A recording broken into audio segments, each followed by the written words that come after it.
नमस्कार प्रेक्षकांनो, घरोघरी मातीच्या चुली या मालिकेच्या येणाऱ्या भागामध्ये जबरदस्त असा ट्विस्ट येणार आहे। तर प्रेक्षकांनो, Q2च्या वेशातील ऐश्वर्याला रंगे हात पकडून जानकीने सगळ्यांसमोर तिचा पर्दा फास्ट केलेला असतो।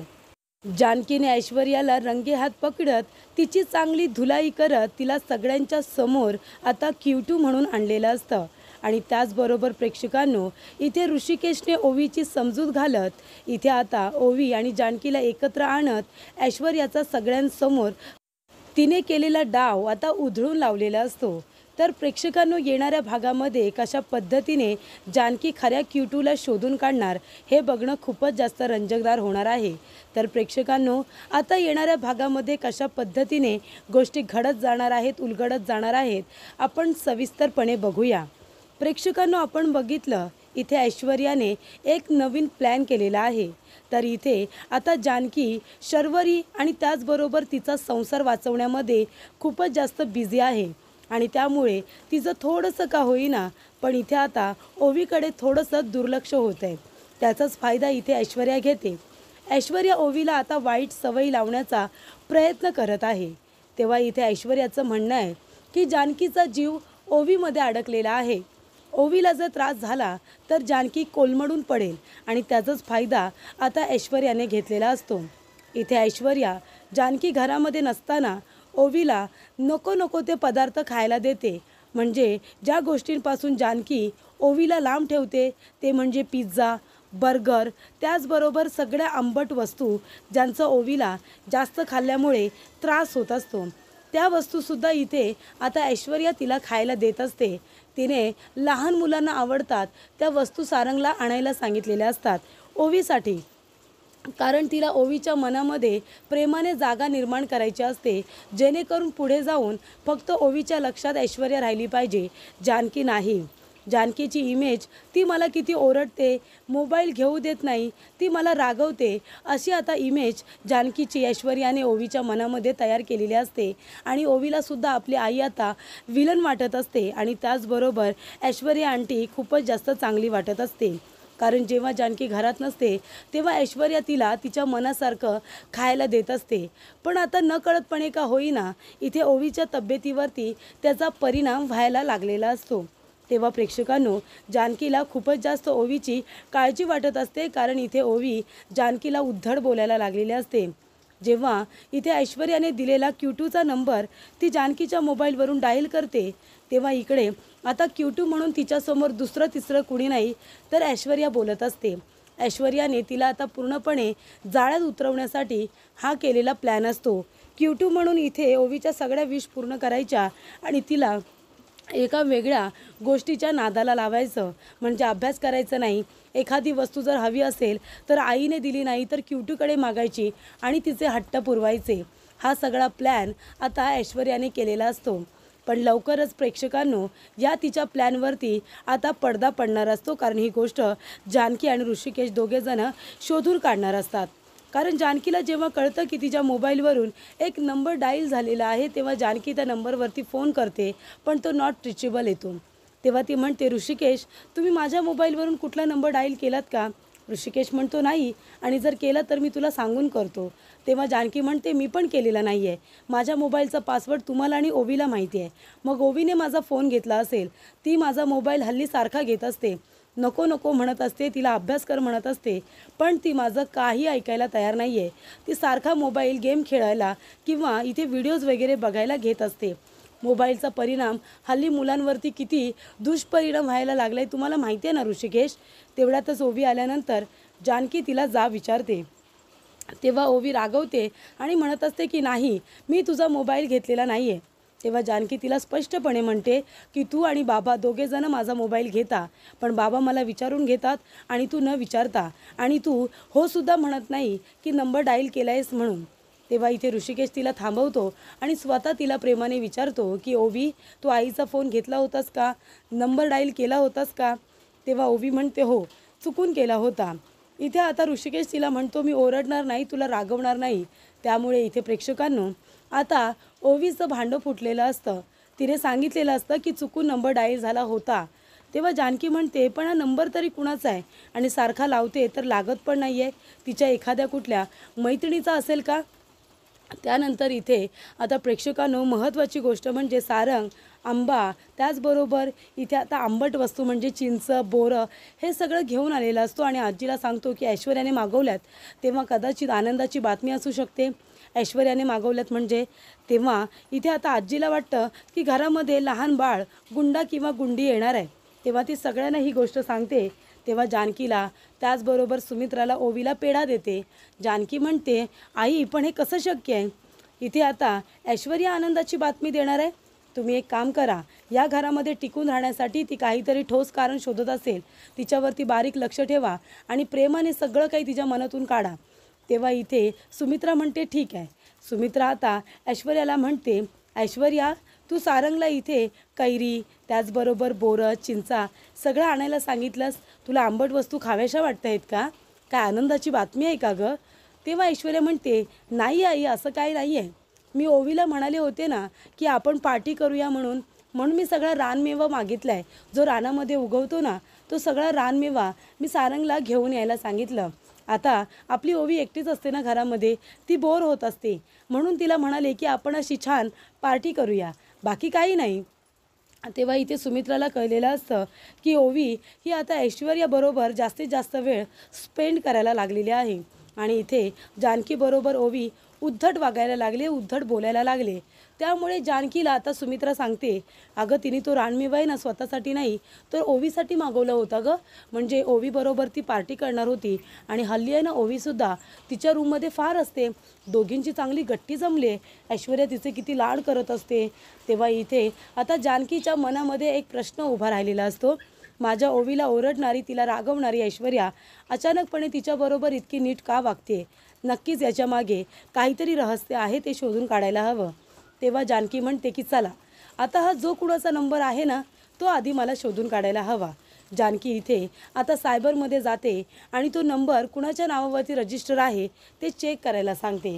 तेव्हा तो नंबर आता इथे ऐश्वर्याने जरी खरेदी केलेला असला तरीसुद्धा तिथे नाव मात्र वेगळ्या व्यक्तीचं असतं आणि ती वेगळी व्यक्ती म्हणजे सारंग. सारंगच्या इथे नावावरती ते कार्ड आता तिने खरेदी केलेलं असतं. त्यामुळे जानकी ही गोष्ट शोधून काढते, सारंग भाऊजींचा नंबर. पण सारंग भाऊजी असं कधीच करणार नाही. नक्कीच हा ऐश्वर्याचा काहीतरी प्लॅन आहे. तो नंबर इथे ओवीला का दिलाय काही कळत नाही आहे. आणि इथे ऐश्वर्याने सांगितल्याप्रमाणे Q2 म्हणून ती इथे ओवीला म्हणते की तुझ्याकडे तुझा पर्सनल फोन नाही आहे ना गेम वगैरे खेळायला, तेव्हा उद्या मी तुला तुझा पर्सनल फोन देणार आहे, तो घे आणि तुझ्या आईच्या फोनवरून मला फोन करू नकोस, तर त्या नंबरवरून फोन कर. तेव्हा ओवीला ठरल्याप्रमाणे आता ऐश्वर्याने एक नवीन फोन दिलेला असतो आणि तो नवीन फोन दिल्यानंतर ओवी आता लपून छपून तो फोन काढत असते. आता जानकीचा मोबाईलसुद्धा ती घेत नसते. तेव्हा इथे जानकी म्हणते की ओवी माझा फोन घेत नाही आहे, मग कुणाचा ती फोन घेत असते? तेव्हा तिचं एकदा लक्ष जातं तर ओवी लपून छपून मोबाईलवरती बोलत असते आणि ती सारखी Q2 असं सुद्धा म्हणत असते. तेव्हा जानकी म्हणते माझा मोबाईल तर माझ्याकडे ऋषिकेश ऑफिसमध्ये आहेत, मग ओवीकडे हा जो मोबाईल आहे तो कुणाचा आहे? तेव्हा इथे प्रेक्षकांनो आता लगेचच जानकी इथे सुमित्राच्या फोनवरती फोन करते. सुमित्रा आपल्या रूममध्ये असते. तेव्हा जानकी म्हणते आई तुमच्याकडे तुमचा फोन आहे ना? तेव्हा सुमित्रा म्हणते हो गं माझ्याकडे आहे फोन, नानांचा सुद्धा फोन आहे ना तिथेच. तेव्हा इथे जानकी म्हणते की हो नानांचा फोन तर टेबलवरतीच आहे. तेव्हा इकडे आता जानकी म्हणत असते बरं ठीक आहे. तेव्हा सुमित्रा म्हणते काय गं काय झालं, सगळं काही ठीक आहे ना, आमचे फोन का विचारतेस? तेव्हा जानकी म्हणते नाही हो आई, मी असंच आपलं विचारलं, कधी कधी तुम्ही इथे तिथे ठेवता ना म्हणून, बाकी काही नाही. तेव्हा इथे आता सुमित्राला असं वाटतं की ती काळजीपोटी विचारते, पण इथे जानकीने विचारलेलं असतं कारण ओवी फोनवरती लपून छपून बोलत असते. तेव्हा इथे जानकी म्हणते की नक्कीच काहीतरी इथे ऐश्वर्याच्या मनामध्ये चालू आहे. माझ्या भोळ्या बाबड्या मुलीला इथे जीव काय लावते, तिला इथे खायला प्यायला काय देते? आंबट वस्तू खाल्ल्यामुळे इथे तिचा घसा आता धरलेला असतो, तिच्या तब्येतीवरती त्याचा परिणाम होत असतो.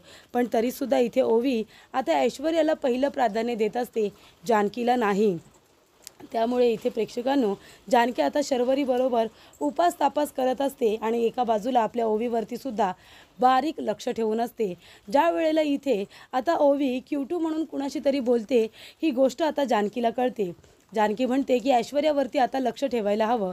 तेव्हा जानकी गुलाबदादाला हाताशी धरून ऐश्वर्यावरती लक्ष ठेवायला सांगते. तेव्हा गुलाबदादासुद्धा इथे आता नीट ऐश्वर्यावरती लक्ष ठेवतात. तेव्हा ती सारखी इथे आता स्टोरूममध्ये जात असते. तेव्हा मध्ये मध्ये ती स्टोरूममध्ये जाते. गुलाबदादा तिला खूप वेळा आता जाता येता बघत असतात. तेव्हा इथे जानकीला ही बातमी आता कळलेली असते. तेव्हा जानकी म्हणते ठीक आहे. जानकीसुद्धा शर्वरी वंशनकडे जाते असं म्हणून ती आता घराबाहेर पडलेली असते. आणि स्टोरूममध्ये जो एक कपाट असतो त्या कपाटामध्ये ती आता लपून बसणार असते.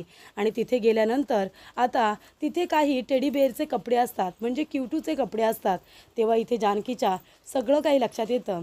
जानकी कपाटामध्ये जाऊन लपते आणि इथे आता ऐश्वर्या काय काय करण्याचा प्रयत्न करते हे ती बघत असते. जेव्हा इथे ओवीचा फोन येतो तेव्हा ओवी इथे क्यूटू वगैरे बोलत असते. तिला जे जे काही हवं आहे की मला एक्झाममध्ये जास्त मार्क पडायला हवेत, मला मॅथ्स कठीण जातो, मला अभ्यास करायचा नाही आहे. तेव्हा इथे आता क्यूटू म्हणून इथे ऐश्वर्या तिच्याबरोबर ज्या पद्धतीने बोलत असते, तिला नको त्या गोष्टी शिकवत असते. म्हणजे वाईट साईड, कसा अभ्यास करू नकोस, मग तू ही आयडिया वापर, ती आयडिया वापर, क्यूटू आहे ना तो तुला मदत करेल. अशा पद्धतीने ती तिला आता वाईट सवयी लावत असते. इथे अभ्यासाची तिची आवड बाजूला करत असते. त्याचबरोबर इथे ॲक्टिव्हिटीमध्ये सुद्धा तिच्या भाग घेत असते. त्याच्यामध्ये भाग न घेता कसं मोबाईलवरच गेम खेळायचे याबद्दल बोलत असते. तेव्हा जानकीला कळतं की ऐश्वर्या माझ्या मुलीला माझ्यापासून दूर करते आणि त्याचबरोबर तिला वाईट सवयीसुद्धा लावते. म्हणजे मी शर्वरी वंशनचा संसार वाचवण्यामध्ये बिझी झाले तरी माझ्या मुलीला माझ्यापासून दूर करते की काय, माझा संसार मोडण्याचा प्रयत्न करते की काय. तेव्हा इथे आता जानकी कपाटामधून बाहेर येते, ऐश्वर्याचा हात पकडते आणि ऐश्वर्याला ओरफडत आता सगळ्यांच्या समोर आणते. ऐश्वर्याला स्टोरूममधून आता ओरफडत सगळ्यांच्या समोर आणते आणि तिचा पडदा फास्ट करते. तेव्हा इथे ओवीला ती आवाज देते आणि म्हणते, ओवी इकडे ये, तुला बघायचं आहे का तुझा क्यूटू कोण आहे.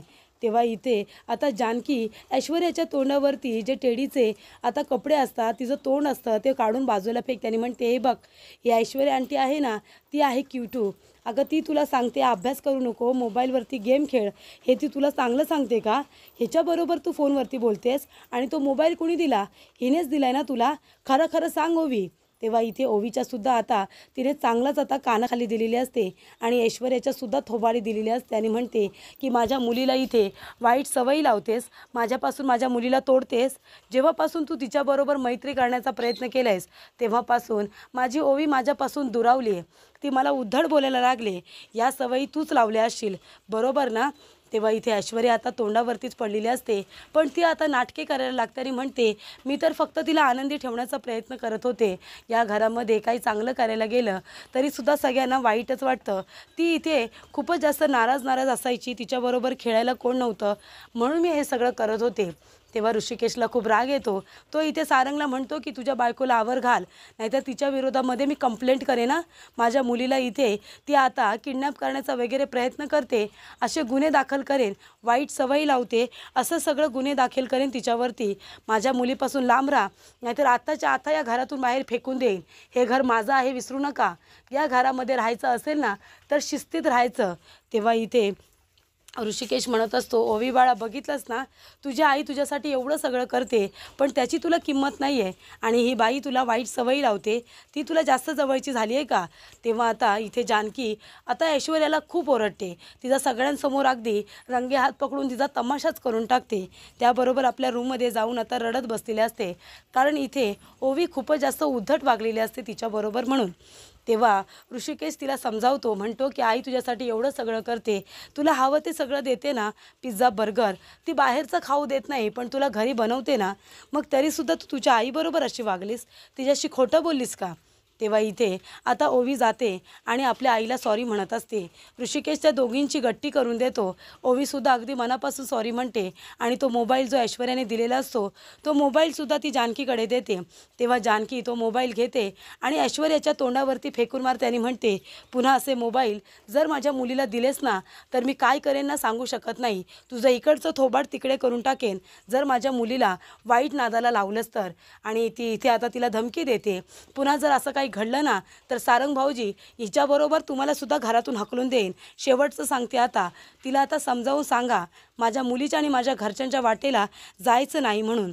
अशा रीतीने इथे आता जानकी ऋषिकेशने ऐश्वर्याला रंगेहात पकडत ओवीला तिच्या जाळेतून वाचवलेलं असतं आणि सगळ्यांच्या समोर तिच्या या नाटकाचा पर्दाफाश केलेला असतो. तिचा हा प्लॅन अगदी उधळून लावलेला असतो आणि जानकी इथे आता ओवीला तिच्यापासून आता बाजूला करते आणि तिला सेफ ठेवण्याचा, तिला या वाईट गोष्टीपासून लांब ठेवण्याचा प्रयत्न करत असते.